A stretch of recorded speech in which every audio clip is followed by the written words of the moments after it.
ഇതാ ഈ റൈറ്റ് സൈഡിൽ കാണുന്ന റിട്ടാർഡർ ബ്രേക്ക്. ഇതൊരു 3-4 സ്റ്റെപ്പ് റിട്ടാർഡർ ബ്രേക്ക് ഉണ്ട്. ഓക്കെ.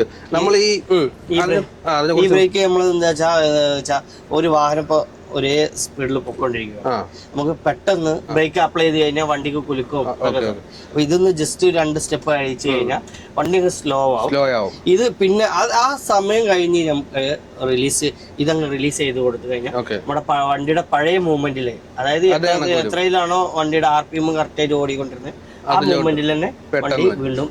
അതായത് ഈ സ്റ്റെപ്പ് ബൈ സ്റ്റെപ്പ് എന്ന് കാണിക്കാൻ ഇത് 1 2 3 ഓക്കെ, ഇത്രയും സ്റ്റെപ്പുകളാണ് ഇതിലുള്ളത്.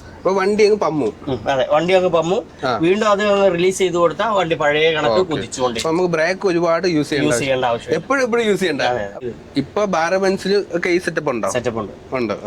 ഇപ്പൊ ഒട്ടുമിക്ക വാഹനങ്ങളിലും എല്ലാ സെറ്റപ്പും പഴയതായിട്ടുള്ള വോൾവോ സ്കാനിയ ഒക്കെ കണ്ടുപിടിച്ച. കാരണം ഇപ്പൊ ഡ്രൈവർക്ക് മികച്ചത് കൊടുത്താലേ ഈ ഫീൽഡിൽ നിൽക്കാൻ പറ്റുമെന്ന് വണ്ടിക്കാർക്ക് മനസ്സിലായി, അതായത് കമ്പനികൾക്ക് മനസ്സിലായി തുടങ്ങി. ഇപ്പൊ അതല്ല, ഇപ്പൊ എത്രത്തോളം ഫീച്ചേഴ്സ് ഉണ്ടോ അത്രത്തോളം ഫീച്ചേഴ്സിനനുസരിച്ചാണ് വാഹനം. നമ്മളെ കസ്റ്റമേഴ്സ് ഇപ്പൊ ഒരു പാസഞ്ചർ വന്നിട്ട് നമ്മൾ വണ്ടി ബുക്ക് ചെയ്യണമെങ്കിൽ എന്തൊക്കെ സൗകര്യങ്ങൾ ഉണ്ടെന്നാണ് ആദ്യം നോക്കുന്നത്.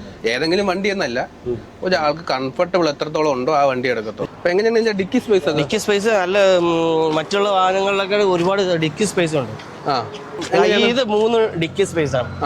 മറ്റു സൈഡിൽ നമ്മൾ ബാഗുകൾ അല്ല, ഇത് 2 സൈഡിൽ നിന്നും ഓപ്പൺ ചെയ്യാൻ പറ്റുന്ന ഡിക്കിയാണ് ഈ 3 സൈഡും. ഇതാണ് നമ്മുടെ ഡിക്കി സ്പേസ്. അകത്തോട്ടും ഉണ്ടല്ലേ?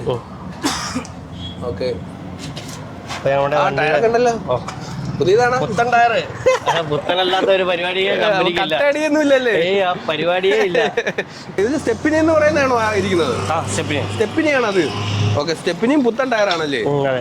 കല്ലുവാതിക്കലുള്ള പുതിയ ഈ ടോളിന്റെ സൈഡിലാണ് നമ്മുടെ ബസ് നിർത്തിയിട്ടിരിക്കുന്നത്. കാണുന്നതാണ് പുതുതായിട്ട് വരാൻ പോണ ടോള്. നമ്മുടെ ക്യാമറയിൽ തെവയുന്നില്ലല്ലോ. ഞാൻ അപ്പുറത്ത് പോയി നിന്നാലേ ബസ് ഫുള്ള് കിട്ടത്തുള്ളൂ. ഞാൻ ഇപ്പൊ ഏകദേശം കറക്റ്റ് പറഞ്ഞ റോഡിന് നടുക്കാ നിൽക്കുന്നത്, എന്നിട്ട് ക്യാമറ കിട്ടുന്നത്.